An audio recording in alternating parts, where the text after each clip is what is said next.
Excelente. Entonces vamos a comenzar revisando lo que es la prueba de hipótesis para la media de una población. Bien, aquí no voy a hablar ya mucho en teoría, nos vamos a ir directamente a los ejercicios, pero vamos a aclarar que específicamente qué características van a tener en este caso mis problemas o en este caso el muestreo o los elementos que yo voy a muestrear de una determinada población. Número uno, en este caso vamos a considerar que los elementos están siguiendo una distribución normal.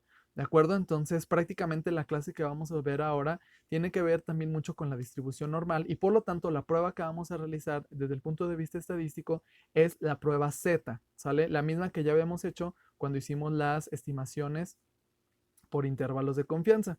Entonces, ese sería el primer caso.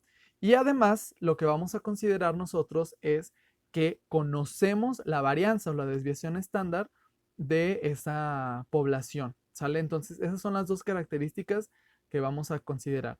Por lo tanto, el estadístico de prueba que nosotros vamos a utilizar, lo que vamos a hacer aquí es comparar una media de esa muestra para tratar de garantizar o hacer una estimación para saber si es similar o no a la media, en este caso que vamos a comparar, que sería la media poblacional.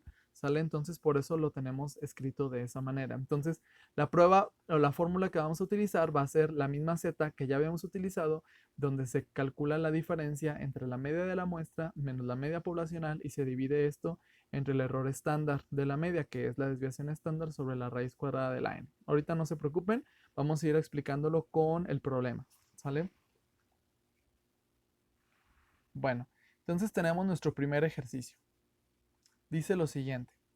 Una empresa fabrica focos que tienen una duración que se distribuye de forma normal, con una media de 800 horas y una desviación estándar de 40 horas. Si una muestra aleatoria de 30 unidades tiene una duración promedio de 788 horas, existe suficiente evidencia para decir que el promedio de la duración ha cambiado y aquí nos indica que usemos un nivel de significancia de 0.05%. ¿Sale? Entonces, si lo van a ir transcribiendo en su cuaderno, pues lo pausan y lo van anotando de mientras. Pero bueno, entonces vamos a analizar las características que nos está proporcionando el problema. Entonces prácticamente nosotros tenemos que la población serían todos los focos que va a generar la empresa y de esa población nosotros vamos a tomar una muestra que nos dice aquí el problema de 30 unidades y que el promedio de vida media de esos productos pues serían 788 horas, ¿sale? Nosotros sabemos, dependiendo por el problema, en el primer párrafo, que la población tiene una duración promedio de 800 horas con una desviación estándar de 40. Entonces, esas serían las dos características de la población, ¿sale? Aquí la pregunta es muy concreta, nos dice que si existe suficiente evidencia para decir, o sea, lo que queremos probar nosotros realmente es si el promedio de la duración de este producto ha cambiado. Es decir, como ahorita sabemos que es 788 y estamos nosotros asumiendo que de manera general es de 800, vamos a ver si esto cambió o no. ¿Sale? Entonces, vamos a ir aquí siguiendo paso por paso lo que tengo que ir haciendo dentro de una prueba de hipótesis. Entonces vamos a empezar con el paso número uno. El paso número uno nos indica que establezcamos las hipótesis de investigación. Entonces vamos a enunciar, en este caso, en forma de oraciones, qué es lo que queremos nosotros realmente aquí analizar. ¿Sale? Entonces, pues como les menciono, mis variables en este caso serían la vida media del producto, que lo vamos a representar en este caso con el promedio de la vida media. Entonces, ¿qué será lo que me está preguntando aquí el problema? Bueno, efectivamente lo que yo quiero validar es si la duración media del producto ha cambiado, ¿sale? Eso es lo que nos está diciendo la pregunta. Esto significa que la duración del producto es distinta de mi media de referencia o mi media poblacional, que serían las 800 horas, ¿sale? Recordemos que entonces vamos a tener un enunciado que nos dice lo contrario. Entonces, ¿qué sería lo opuesto a decir que ha cambiado? Pues entonces que se ha mantenido. Eso quiere decir que permanece igual a 800 horas. ¿Sale? Entonces, siempre es importante hacer este primer paso donde nosotros escribamos ambos enunciados para que entonces podamos proseguir con el paso número 2. El paso número 2 ya me está indicando que defina cuáles de estos dos enunciados, cuál va a ser el que corresponda a la hipótesis nula y cuál al de la hipótesis alternativa. Quedamos que para describir una hipótesis nula, los signos que vamos a utilizar aquí van a ser los signos de igualdad. Estoy hablando igual que, mayor o igual que, o menor o igual que. Como en este primer ejemplo, lo que queremos saber es si es igual o diferente de una media poblacional, es decir, de una media de referencia que sería 800, quiere decir que la hipótesis nula quedaría escrita de la siguiente manera. La media es igual a 800 y por lo tanto la hipótesis alternativa sería lo contrario. La media es distinta o diferente de 800. Por lo tanto, ahora aquí analicemos cuáles de los enunciados corresponden a la hipótesis nula y cuál corresponde a la hipótesis alternativa. Si se fijan, el primer enunciado que teníamos en el paso número 1 es diferente. Este corresponde con la hipótesis alternativa. Por lo tanto, este sería mi hipótesis de trabajo o mi hipótesis de investigación. ¿Sale? Mientras que el enunciado de abajo, donde nos dice que la duración permanece igual a 800, estaríamos nosotros considerando que coincide con lo descrito en la hipótesis nula. ¿Sale? Entonces es muy importante este primer paso porque vamos nosotros a establecer y a definir pues sobre qué vamos a ir probando, porque eso es lo que estamos haciendo, una prueba de hipótesis. ¿Sale? Entonces, eso sería lo primero. Paso número 3, que sería establecer el nivel de significancia. Este paso es muy fácil porque el problema me lo va a decir. Entonces aquí estamos considerando que alfa es igual a 0.05. Listo. Paso número 4. Vamos a tener que seleccionar la prueba estadística que vamos a utilizar, que en este caso les voy a decir que sería la siguiente. Sería una prueba Z para comparar una media muestral, que si se fijan es la media que nos salió de la muestra tomada de la población, y lo vamos a comparar en este caso con una media poblacional, que sería la media de referencia, que sean los 800. Y aquí nosotros conocemos la desviación estándar poblacional, que también el problema nos lo había comentado en la primera parte. ¿Sale? Entonces, esa será nuestra prueba estadística. Y el paso número 5, que también es uno de los pasos más importantes, es entonces establecer cuáles serían las reglas o los criterios de decisión para que podamos nosotros hacer la comparación una vez que hayamos obtenido los cálculos. ¿Sale? Entonces, si nosotros recordamos el esquema que estamos haciendo de la distribución normal, y como las hipótesis aquí queremos probar si es igual o diferente, por lo tanto vamos a realizar una prueba bilateral. ¿Sale?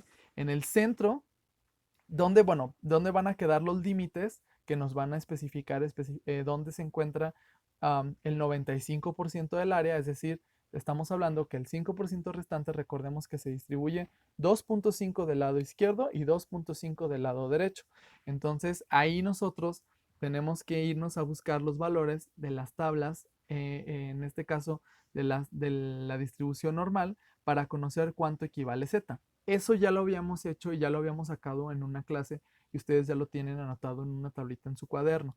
Entonces, en este caso, lo que hay que considerar es, número 1, si es una prueba bilateral y número 2, cuál es el valor de significancia. Aquí estamos nosotros manejando un valor de alfa igual a 0.05 y de acuerdo a los valores de tabla que ya habíamos sacado nosotros, el primer punto, que sería cuando z es igual a menos 1.96, es cuando se abarca prácticamente el 2.5% de esa área que está sombreada, es decir, cuando z equivale a 0.025 en cuestión del área, ¿de acuerdo? Y por lo tanto, si yo le sumo ese 2.5, le sumo 95%, tendría un 97.5%, o sea que ese valor, recordemos que la distribución normal es simétrica, correspondería con 1.96. Entonces, esos ya los tienen, búsquenlos. Si tienen duda, pues pregúntenme para saber específicamente que estamos buscando el mismo valor. Entonces, a eso correspondería, ¿de acuerdo? Entonces, esto nos va a dejar dos regiones en nuestra gráfica. La región central correspondería a aquella donde estamos considerando nosotros un 95% del área bajo la curva, y a esta región se le va a conocer como la región de aceptación, ¿ok? Mientras que los extremos, donde van a estar las colas, se corresponderían al 5% restante dividido en dos porciones, y esta se les va a llamar región de rechazo. Lo que nosotros vamos a hacer entonces es establecer una serie de reglas para que podamos hacer la interpretación más adelante. ¿Qué va a pasar? Si el valor de z que nosotros calculemos cae entre menos 1.96 y 1.96, quiere decir que el valor estaría cayendo en la región de aceptación, por lo tanto, habría que aceptar la hipótesis nula y esto implicaría que no hay diferencias significativas, es decir, que esto no estamos nosotros viendo nada extraño o diferente. Si por el contrario, el valor de z es mucho menor a menos 1.96 o z es mayor a 1.96, entonces estaría cayendo en la región de rechazo. Por lo tanto, rechazaríamos hipótesis nula, aceptaríamos la hipótesis alternativa y esto nos va a salir con una significancia estadística y un valor de una probabilidad, en este caso, menor a 0.05. ¿Sale? Entonces, esas van a ser las reglas del juego, por así decirlo. Por lo tanto, una vez que hemos establecido estos criterios, vamos a proseguir a los cálculos. Los cálculos los vamos a hacer con la fórmula inicial, por lo tanto, los datos que necesitamos del problema son cuál es la media de la muestra, que sería en este caso 788, cuál es la media poblacional o la media de referencia contra la que yo estoy comparando, que serían 800, cuánto sería el valor de la desviación estándar o varianza poblacional, que en este caso la desviación estándar nos dice que es de 40, y cuánto es el tamaño de la muestra, que sería en este caso de 30. Al sustituir y hacer los cálculos correspondientes, obtenemos un valor de z igual a menos 1.64. Y esto significa entonces que ahora vamos a comparar este valor con los criterios que recién acabamos de establecer para que podamos nosotros llegar finalmente a tomar una decisión. Entonces, estos eran nuestros criterios, donde caería el valor de z. Muy bien, caería dentro de la región de aceptación. Estamos hablando que, por lo tanto, lo que vamos a hacer o la decisión que se va a tomar es aceptar la hipótesis nula. Esto significa, o podemos concluir nosotros, que la duración media del producto prácticamente es semejante o es igual, y es decir, no ha cambiado y no hay evidencia estadística suficiente para que podamos nosotros admitir que haya habido variaciones o cambios significativos. Por lo tanto, aunque sea un número distinto, pero podríamos nosotros considerar que se encuentra dentro del mismo límite o del mismo rango. Por lo tanto, esa sería nuestra decisión. ¿Sale? Entonces, este sería el primer ejercicio. Vamos a hacer un segundo ejercicio.